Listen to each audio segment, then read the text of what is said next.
We live here once again, man.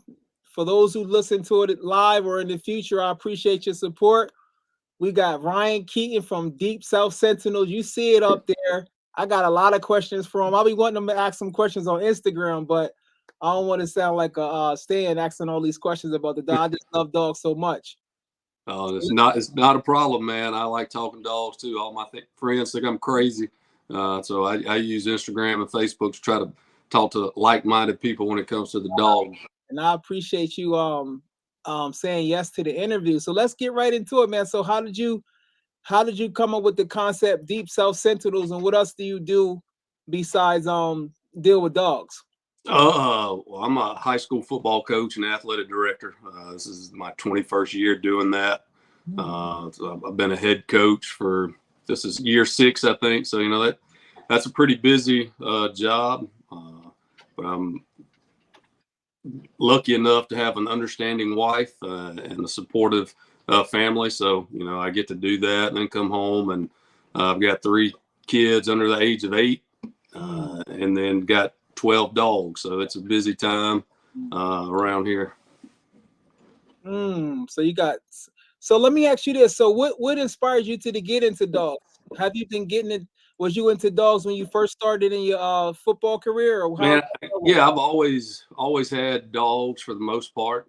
When I was younger, my parents always tried to get me and my brother a dog, and it never worked out. The dog would run away or something like that, and they just kind of gave up on that. But they kind of blamed themselves for my addiction to dogs because they never let me have one. So when I turned 22, first chance to get my own place and get a dog, I got a big Great Dane.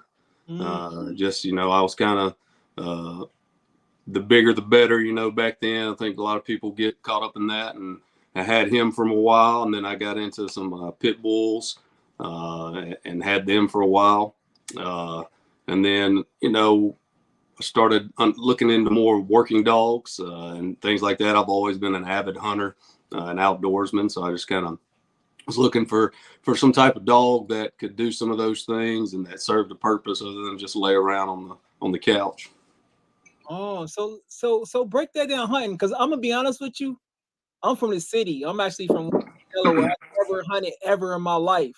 Break that down for people like me that doesn't really understand the hunting game. What type of hunting did you actually do, and how did the dogs play a part in that? I started off when I was young. My grandfather started me off deer hunting and turkey hunting, fishing, things like that. We didn't really use dogs or anything other than maybe if we wounded an animal and use a dog to track it or something like that. And then as I got a little older, I had friends that hunted deer with dogs, so they ran the deer with dogs, and that kind of got me into dogs that serve a purpose, because just being out there listening to the dogs do their thing, they're hound dogs and they're bellowing throughout the woods and all that, and you hear them, that kind of gets your blood going. And I'm not a real big hunter with dogs yet. Like, I'm still haven't tested my dogs on hogs and things like that, just for I need to learn that part of it. I'm mostly deal in personal protection work with mine, but the Sentinel does excel at that, and a lot of people use them. So that's something I'm looking to test my dogs on, hopefully here in the next year or so. But it's just one of those things, getting outdoors, letting your dog do what they've done for thousands of years. Most of them were bred to hunt some type of game, defend some type of property. Awesome.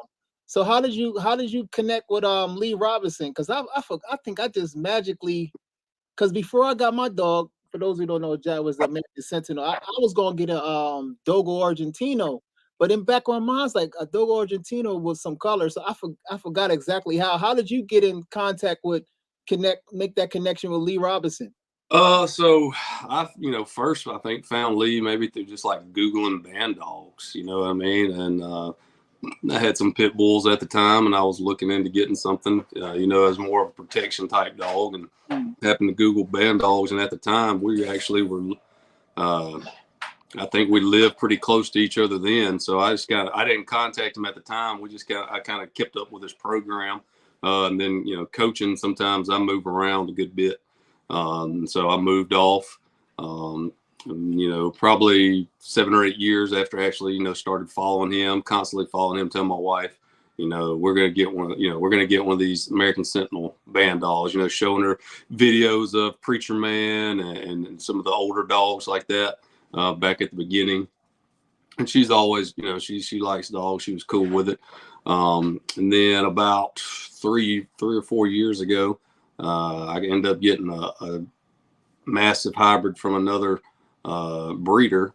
To be honest, you know, you got small kids and stuff, and the Sentinel, if you don't know them and never been around them, can be a little bit intimidating just looking at them, you know, in videos and stuff. You know, can I handle this dog? Never had a dog quite that hot.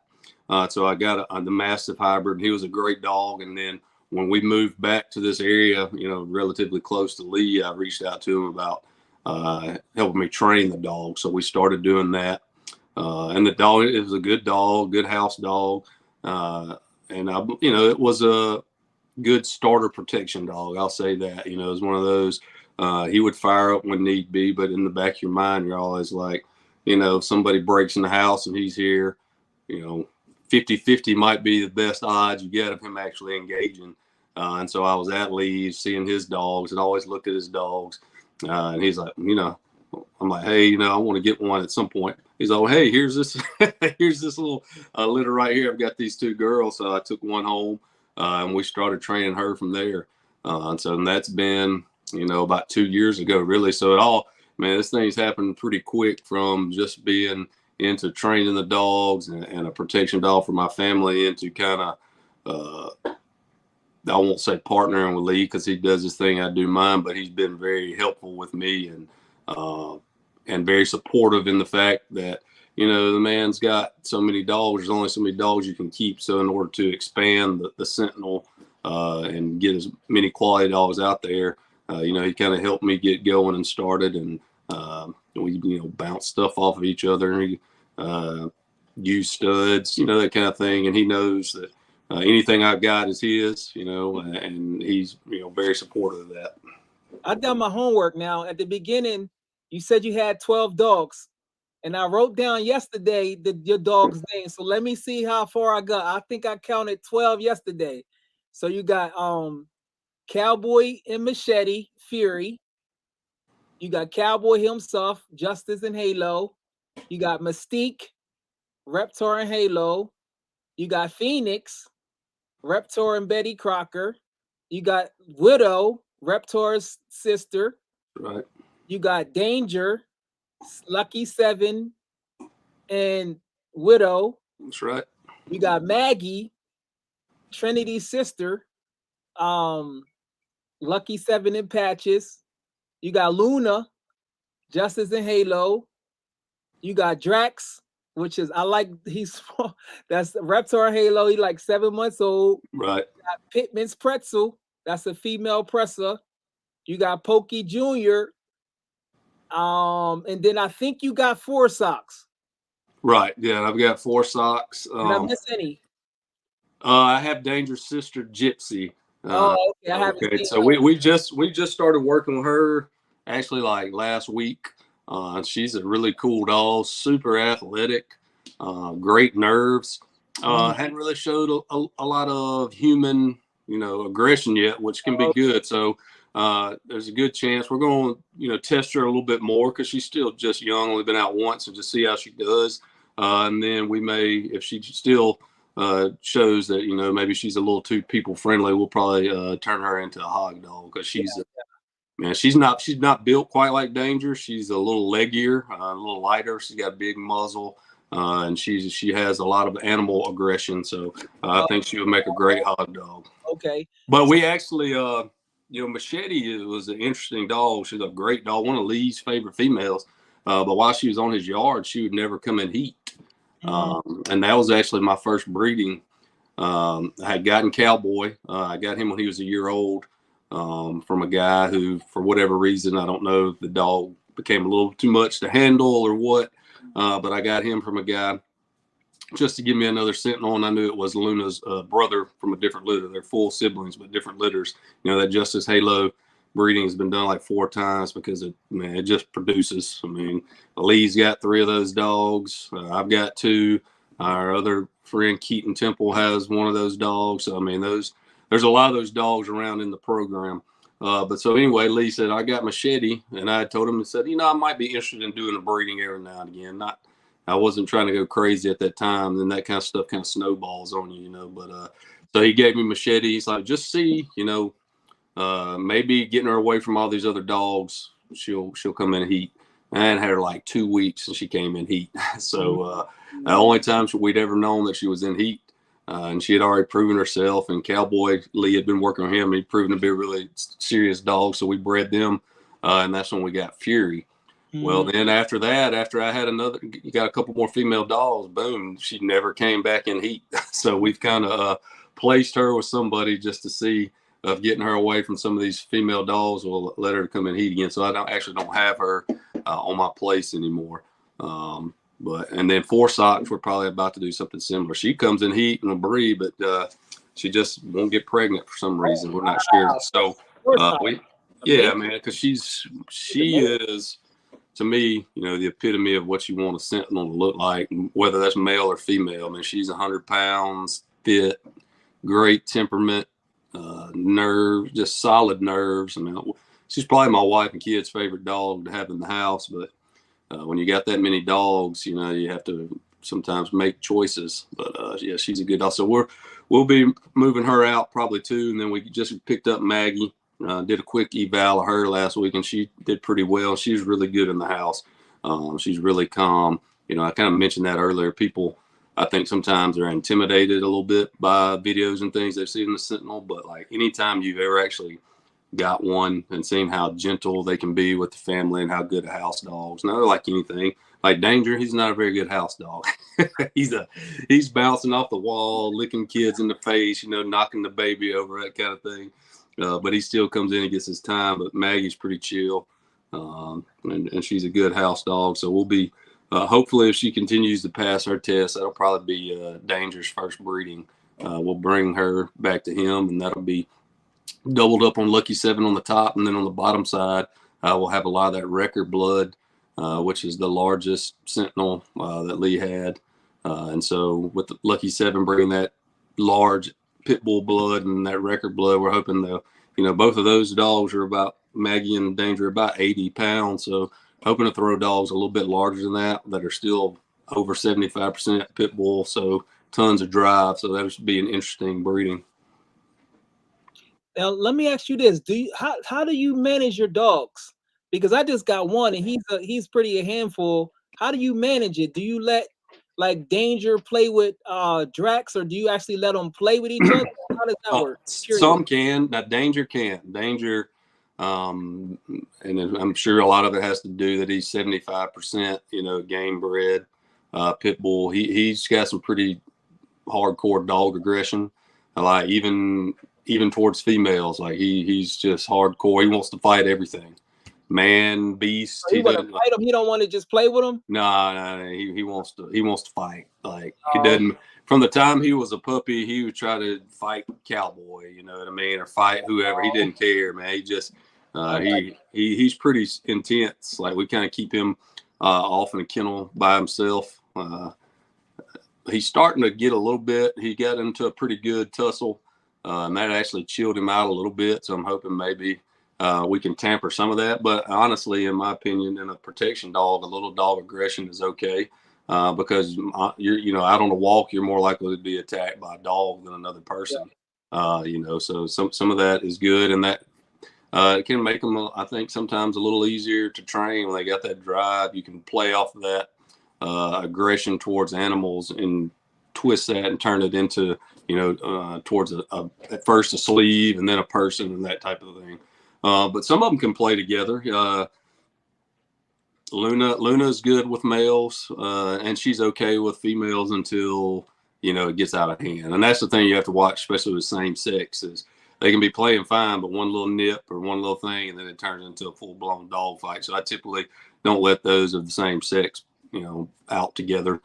Drax is good. He doesn't really show much dog aggression at the moment.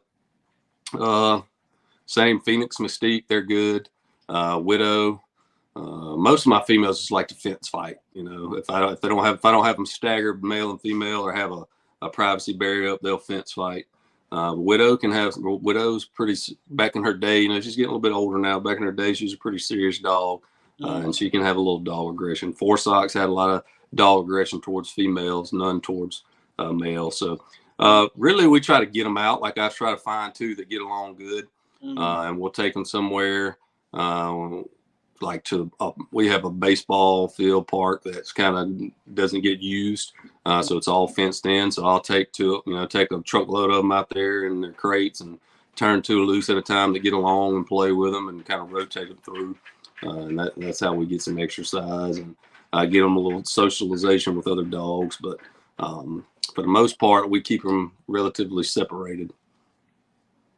Oh, okay. I was wondering how that worked because I hear Lee be like, this dog is dog aggressive, but Jaguar isn't really. He be wanting to play, like he be wanting to play with a lot of dogs. So I'm like, wow. But for people, I remember when you told me that. I thought that was pretty interesting. I thought it was going, but for people, he don't really. He's way meaner towards people. His is very high. So that's good. I like him. He's a good looking dog for sure. You're doing a good job with him. So where do you see? How is your For those who don't know, Deep South Sentinel, if you checking this out, he just done a breeding with Pokey Jr. and I thought was interesting. The Presser Pokey Jr. in Phoenix. So how does that come out for you? Yeah, so his name is Roke. Oh, Roke. My fault. Oh, yeah. And that's what I just said to people. Yeah, Roke. So, you know, when it first started in the Lee and his Bandogs, you know, he used some really nice English Mastiffs. I believe there's 2 of those, and a couple Neos were involved, and one Tosa Inu. So now it can be hard to find those working English Mastiffs or Neapolitan Mastiffs, and really hard to find Tosa too, especially in the States. So I felt like it was easier to find quality Presa Canarios, and actually found some like-minded people here in Mississippi that were working Presa Canarios and training monthly, and I kind of got in with them and ended up purchasing Roke from Pittman's Presas, who's also in Mississippi. And Pretzel, my other female, is actually Roke's half sister. So in my mind, that if I had those 2, that would be a way to, even though it'll be an outcross, eventually tighten it back up so you get a little bit more consistency. So with Roke, you know, he's got nutty prey drive for a Presa, like big. You know, he's not big for a Presa, but he's a big dog. He's probably 125 pounds. So still very athletic and got just that's a good size. Good size, crazy prey drive. So what I did was I took him to Phoenix, who I thought matched him phenotypically. Roke, a little bit shorter snout, broad muzzle. Phoenix has that longer muzzle and a kind of a narrow head. So I thought they really matched each other phenotypically. And then they were both very strong nerves and a lot of drive. So even though it might be the first time, you know, that first breeding when you outcross, it may not be quite as consistent. But then my plan is, of course, I'm going to keep male and female off of that and then breed back into like some of Phoenix relatives. So Phoenix is off of Reptar and Betty Crocker. So, you know, I have a lot of that blood. I have Mystique, Reptar and Halo. I have Drax as Reptar and Halo. And Danger is Lucky 7 and Widow. So we're going to take that and then kind of line breed back into that Wrecker blood right there off Reptar and Widow and tighten it back up and kind of see what that produces.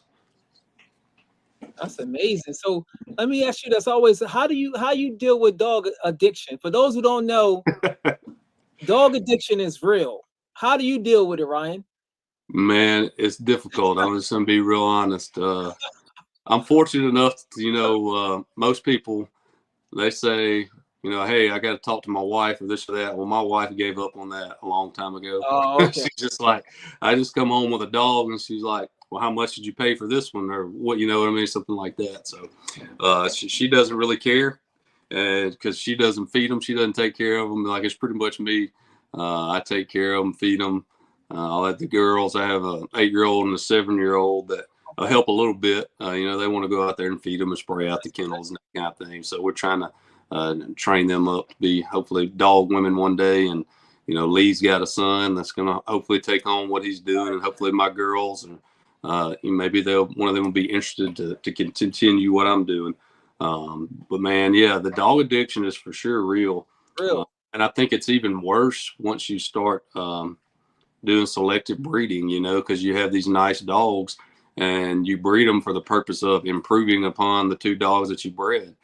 So if you don't keep something off that, then you pretty much feel like you just wasted your time. So every time I do a breeding, it's with the intention of keeping at least one. So that multiplies quickly. Sometimes I look at Lee and I'm like, man, how did you wind up with 30 something dogs? And then I'm like, man, you can get to 30 dogs really quick. Really quick if you're doing breedings, so you almost there. You like 24 months away. Yeah, that's what we were laughing about it the other day. I went from 0 to 60 real quick, man. Like I had 2 dogs, and next thing you know, I had 10 dogs, and but I blame Lee on that because like we talked about, Lee's improving his program too, so he might have a female that's not old, like Phoenix and Mystique are 4 or 5 years old, so not old, only been bred a couple times, but he's improving, so he doesn't necessarily want to get rid of those. He wants to have access to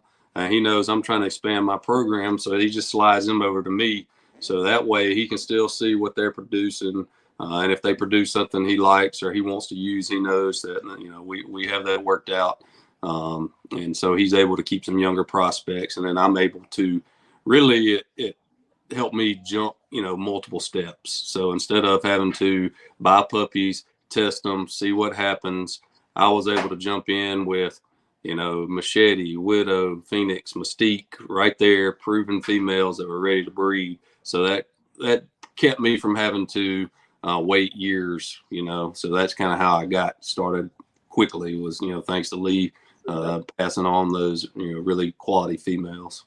Teamwork make the dream work. So what advice would you have for like any people that's breeding? Because breeding, I'm gonna be honest with you, I'm not built for that yet. At least right now, I don't see myself doing it, because that's one of the reasons why I want to get another boy too, because I don't want to have to deal with the female. My last dog was a female, and I really don't want to deal. What advice would you have for like other breeders?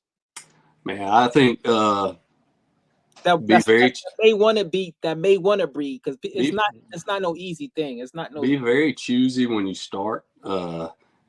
Instead of just saying getting the cheapest dog you can get, or go out and get the best dog you can get, whether that's male or female. Start and save up until you can get the best dog you can get, and then go out and get the best dog you can get of the opposite sex. And if you have an opportunity to buy an adult dog that you already know what you're getting, I highly recommend that, because puppies are a crapshoot, man. So if you can go out and get quality adult dogs, I think that's a huge advantage. But don't, go out and get the best you can get, and start from there. Don't scrimp at the beginning, because you're just going to spend tons more money trying to fix your mistakes there, But like I said, if you can get adults, that's awesome. Because, a lot of the old dog men, especially the game dog guys, if they had a breeding with another breeder, they just, here, you take these, you're going to take these, because there's really, you can do all the environmental tests and all that you want to with a puppy, but any little thing can happen in a puppy's life and completely change it, any bad experience, and boom, that puppy's pretty much, he could be done for as far as being a quality working dog. So it's a crapshoot, and you try to do the best you can. It's like now, the litter I got out there right now, I got 7 of them. They're 5 weeks old, and they all pretty much act the same. It's really consistent. This is the Rogue Phoenix. Yeah, I'm pretty pleased. Like structurally, they're all very similar. Attitude-wise, right now, they're all very similar, which is interesting considering that it was such a far outcross. But now they're 5 weeks old. All that can change. All these people who say they got these fire puppies or this or that, it's going to be this, man. That's good. I don't want you to be excited about your litter, but you really, you don't have any idea what you got for a while.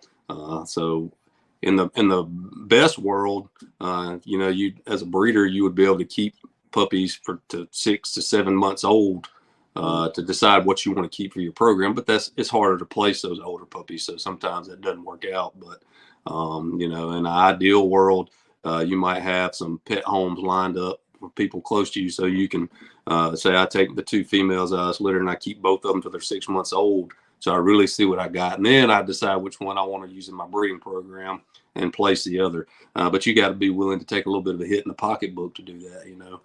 Which for me, you know, I'm not in the black yet. We're still in the red on the dog, so it's not a money making thing. I just try to make enough to feed them. That's what I'm trying to do. And let me ask you this, Ryan. What's your specific secret to picking out your puppies? What do you look for? The ones your keeper puppies. What's your secret? I'm gonna be honest, man.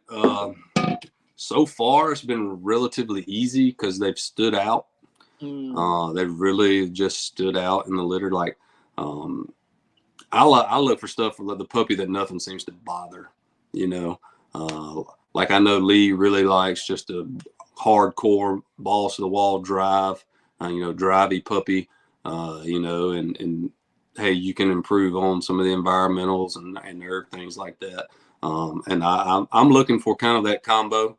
But I like that puppy that nothing seems to bother him. You know, you can drop in pans, you know, shaking rattles, everything. Nothing bothers him. If I open the kennel or walk up to it, he's the first one running towards me. Just a bold, you know, I'm looking for a really bold puppy. And then I like those that have a lot of drive. You know, I posted a video yesterday. All 6 of the puppies over there around my feet, and then one of them's dragging the rag off. You know, and I had no intentions of actually starting. I was just dragging the rag around, let him see it. Never thought one of them would bite it. And I look up and he's toting it off. So he automatically, you know, I made a mental note of that. Now that may change next week. He might not be doing that. And that's what I'm saying. With puppies, they change so much. But they usually stand out. You know, with Fury and Danger both, when I did those breedings, I was not going to keep a male because I was just starting, and I knew I can always pay a stud fee to Lee and use any of his studs. So it didn't make a lot of sense for me starting out to keep males. But Fury and Danger both were, man, it was just like, yeah, if I don't keep this puppy, I'm, you know, stupid, because they just stood out so much. And that's turned out to be true and a good choice with both those. So hopefully in these next breedings we got coming up, we can find some young female prospects that act like that and stand out also. Yeah, I wanted to talk about the 2 other breedings that you have coming up. But before I do that, for those that's new to the working dogs, how do you classify a dog that would be for personal protection, catch dogs, or just pet class? How would you determine that? Even though, like you said, it's still a crapshoot sometimes. You know, it can be a little bit harder at a young age as far as protection to maybe like a hog dog, because they're going to have similar attributes at a young age. And then as they mature, you're going to see that hog dog's probably going to have just a lot of drive. He may have some dog aggression, but it's showing a lot of prey drive, but maybe not any defense drive. Like it's, you know, very accepting of, you know, people. Whereas your protection dog, it may still have that super prey drive, hopefully, and show some animal aggression, but it's going to have a little bit more of that wariness of people and defense. And then for me, a pet class is either going to be a dog that is low drive, or maybe structurally it's not sound, you know, could be severely cow hocked or overbite or something like that. But most of the time, most of our dogs are pretty, you know, structurally sound. That's the benefit of a Bandog, is you get to outcross, you know, and pick, basically you can pick out any species you want, you know, so that helps with your structure. You don't get caught constantly having to breed into the same pool. But usually it's low drive dogs for us, you know, maybe a dog just doesn't have the same type of drive as the others, and we wouldn't claim that as a pet. And some of them, you know, some of our dogs that we, you know, call a pet would probably be a high quality working dog for a lot of people. Yeah. But you know, I'm to the point for what I want to keep is pretty, you know, off the wall, because I can always breed a dog that's just, you know, go nuts that most people wouldn't want. I can breed down off of that, but it's hard to get that dog that just drive comes close to like herder drive. Like, Mals and Dutchies, their drive is, most people don't want a dog like that. And that's really kind of, we're looking to get that type of drive with a little bit more stable, family temperament. And those are that's a lot of dog for your common person. But again, most of ours, you get them in the house and they can become house dogs. If you leave them, if they're kenneled and all they do is work, they're going to have a different temperament than a dog that stays in your house. They'll develop and get used to, what's expected of them. That makes sense. Now, so we know you got the Rope and this Phoenix. They're 5 weeks old. Make sure you reach out to them. I left it on the description. His just name is Keeton Ryan at Yahoo. If he still has Yahoo, he had that for years. You know what? Anybody got you who had it for a long time. You're dating me, man. You're dating me. I'm pretty sure that is still the original email address I got when I went to college at like 18 years old. So, I don't want to get rid of all my all my subscriptions are through that email account. So I have to go in and change my Netflix and all that stuff if I change email. So I'm too old for all that. So make sure you reach out to them. Also, Justice and Widow created the legend Onyx.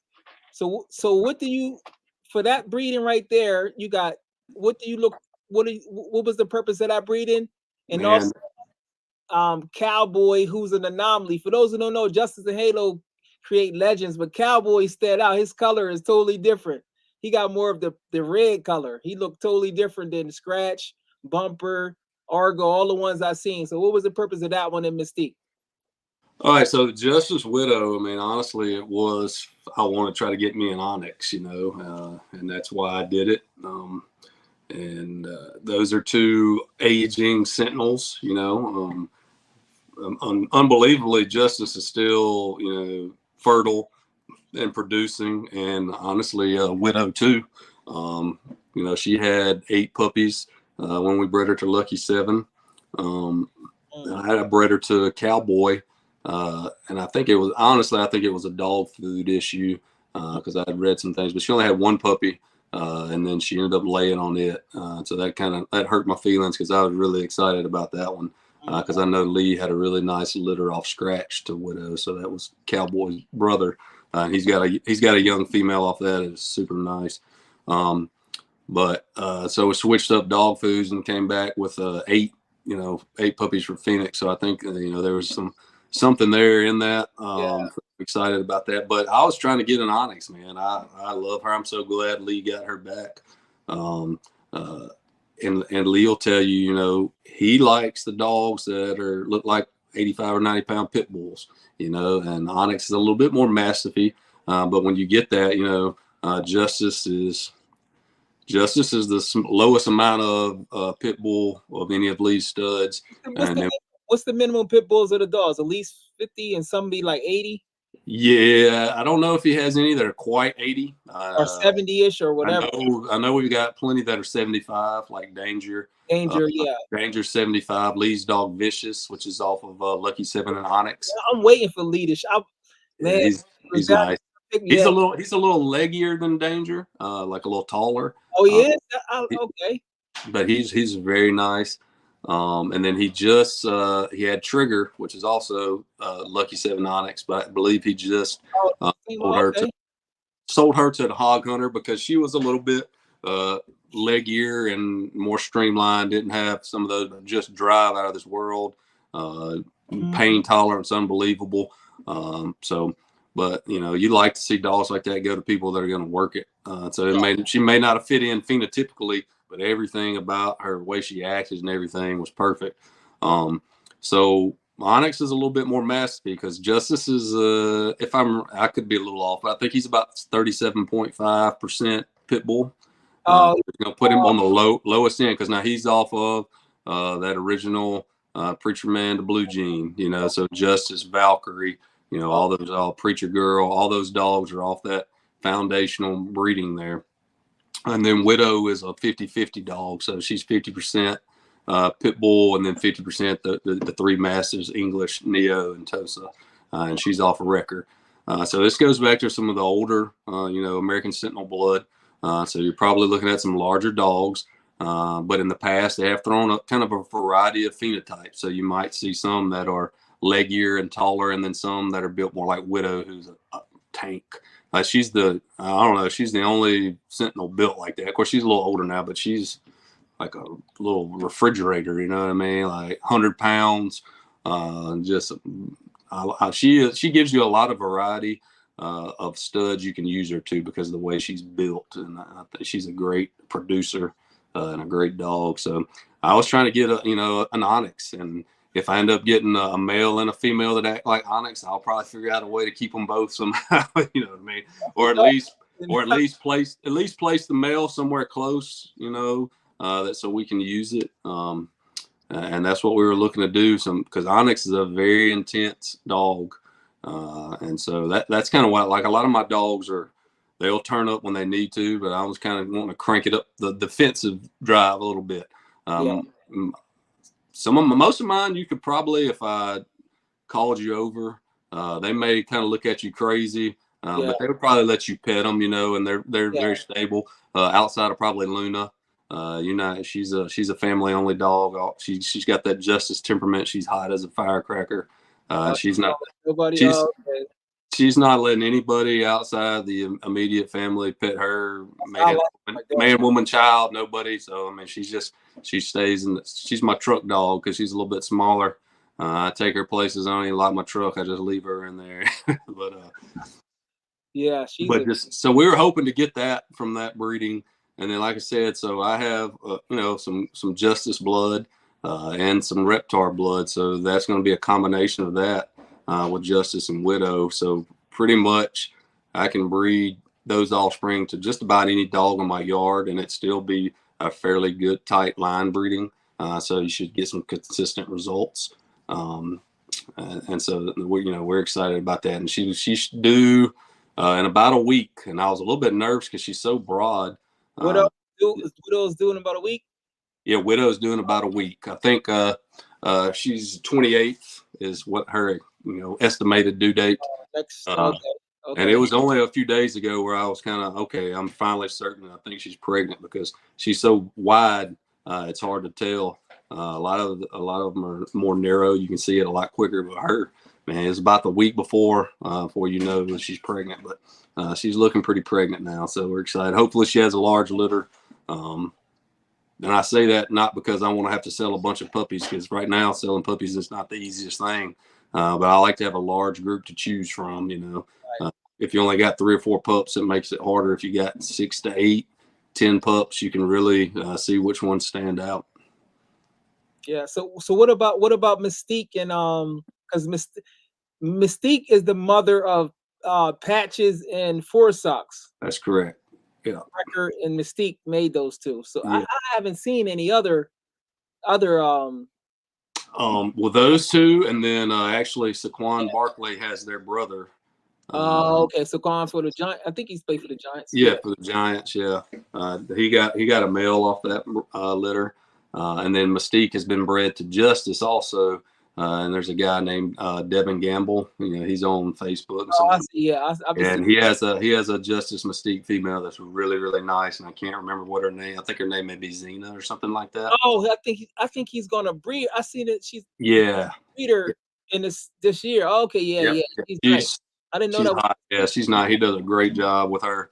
And she's really nice. So Mystique is a great producer. Mystique's she's a beautiful dog, just like structurally, really good temperament. Just she's super stable. You can have her around kids, new people, and things like that.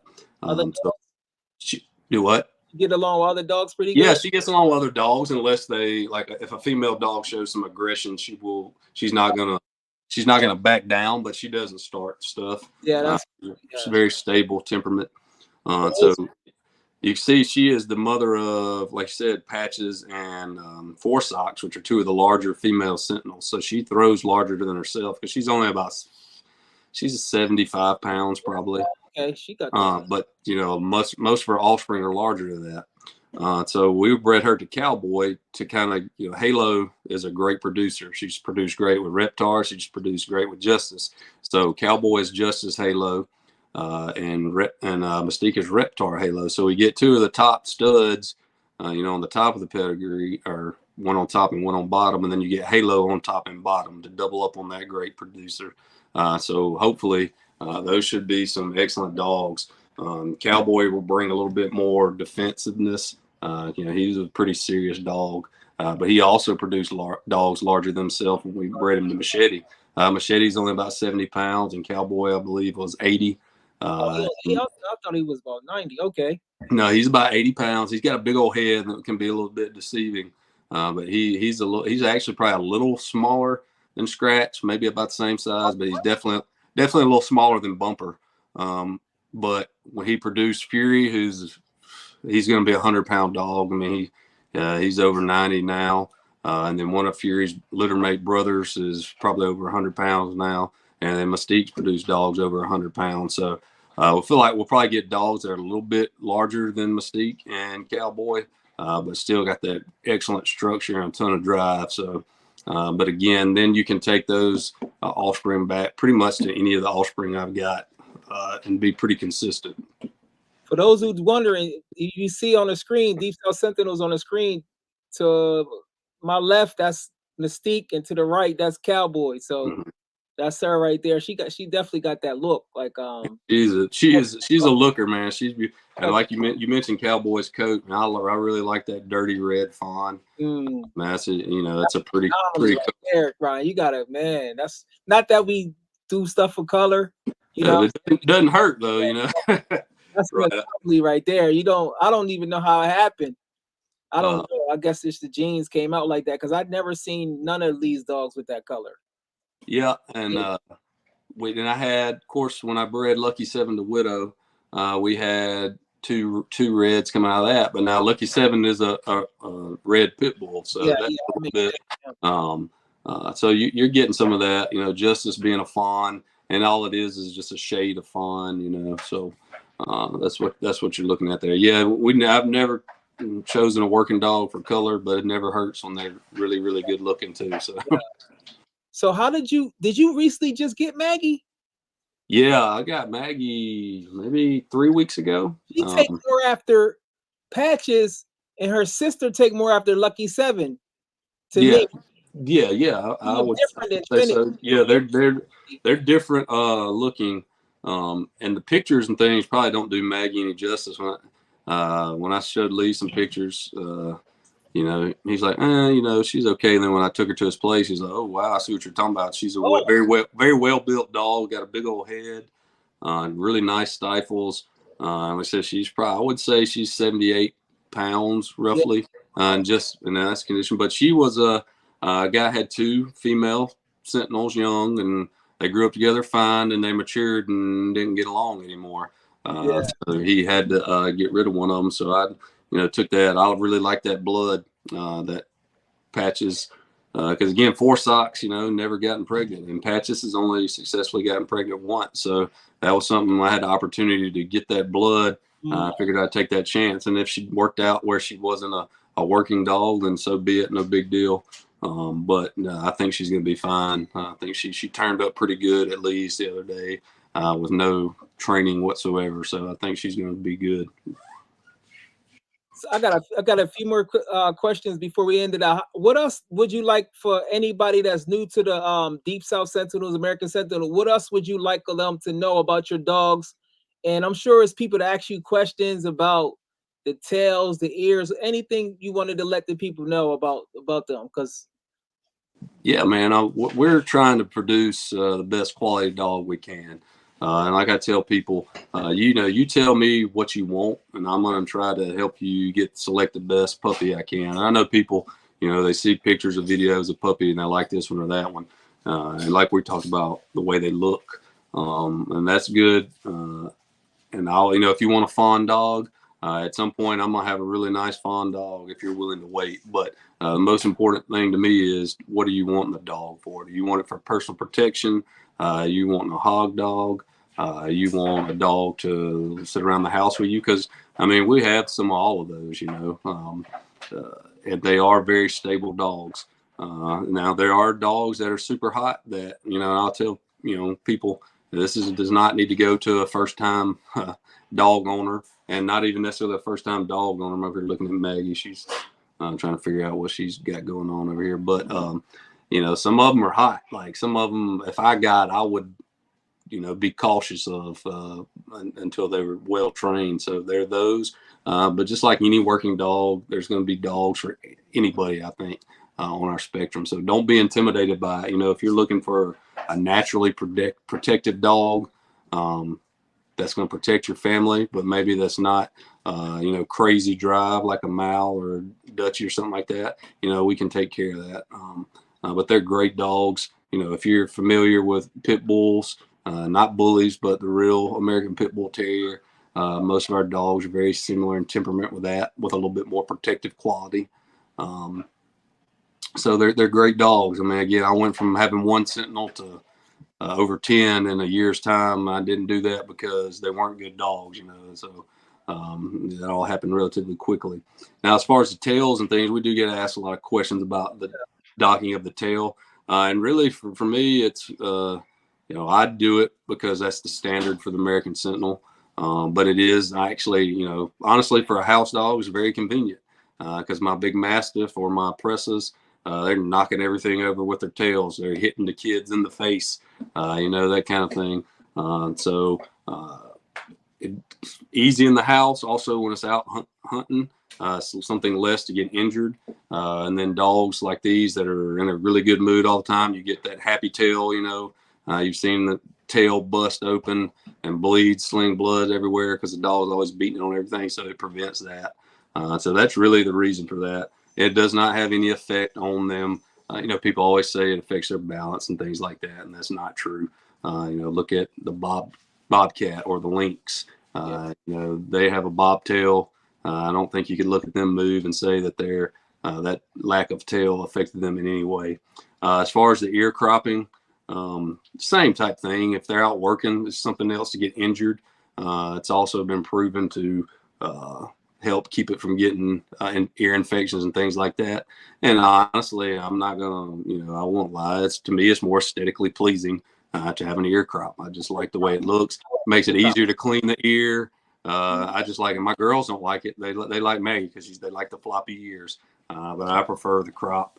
And it doesn't hurt the dog, so why not make the dog functional for you, look the way you want it, as long as we can still do it here in America and we don't get it banned like in the UK, I'll continue to crop, all my dog's ears and doctor tails. So for those who don't know, ear cropping is optional. Tail cropping that's part of it. It's by you would have to, basically you're going to have first pick, and you're going to have to select your dog before it's a week old, because I'm going to always typically dock the tails before they're 7 days old. So you would have to make your selection, and I don't know anybody really that would want to do that. But now I don't dock the tails on my presses. Obviously, I hadn't had a full press litter yet. We're probably a year away from that, but we will not. Those will be standard, full length presses. Sir, you won't dock them on your no. Presses will have their normal tail. No dock on the presses. That's their standard. And I'll be honest, when I like working presses, I like seeing that big tail up. And that is one of the things, and that's one of the reasons why with the Sentinel we go with a little bit longer tail dock, because you can still see if their tail's tucked or if their tail's up and get that read. That's one thing I do like about working the presses. You can see when they got that big tail up over their back that they're really strong nerved and enjoying what they're doing. That's all the dog questions. Since you told me it was a coach, before we get out of here, what football players, what state got the best football players in history? Man. If you're talking about per capita, I think the state of Mississippi, if you look at it, puts more players in the NFL per capita than any other state. Steve McNair. Who else from Mississippi? Walter Payton, Oh, Jerry Rice, oh, yeah, Brett Favre. Man, there's some good ones. yeah. We had more players in this year's Super Bowl than any other state. Wow. See, people was like, I'm gonna be honest with you. I thought it was Texas or Florida. Yeah, and they do have really good high school football, and they put out good players. But now those are much more heavily populated states. So while they may put out more in just a number per population, typically Mississippi is going to be right up there at the top. Y'all producing all-time greats. Y'all got the all-time great blood. Yeah, that's good. We play good football here, man. And the South, neighboring states, also Alabama, Georgia, Louisiana, all play really, really good high school football. That's amazing. I appreciate you coming on here, man. My channel was real small. I appreciate you because nobody was here, but I appreciate. I'll be learning every day. And once again, make sure you go to his name, Keeton Ryan at yahoo.com. If you wanted puppy, he has Justice and Widow. He has Cowboy and Mystique. And he has Oppressor and Phoenix. Roke Jr. and Phoenix. How many you got left? Well, I'm gonna keep 2. So I have 4 males and 1 female right now that are still available. Okay. So, and if any other questions you have about the his dogs, make sure you give him a email and make sure you follow him on Instagram, Deep South Sentinels. Yeah, I appreciate it, man. I enjoyed it. Maybe we should do it again sometime. Yeah, anytime. Yeah, for sure. I appreciate it, man. All right, buddy. Appreciate it. Easy, man. All right, peace.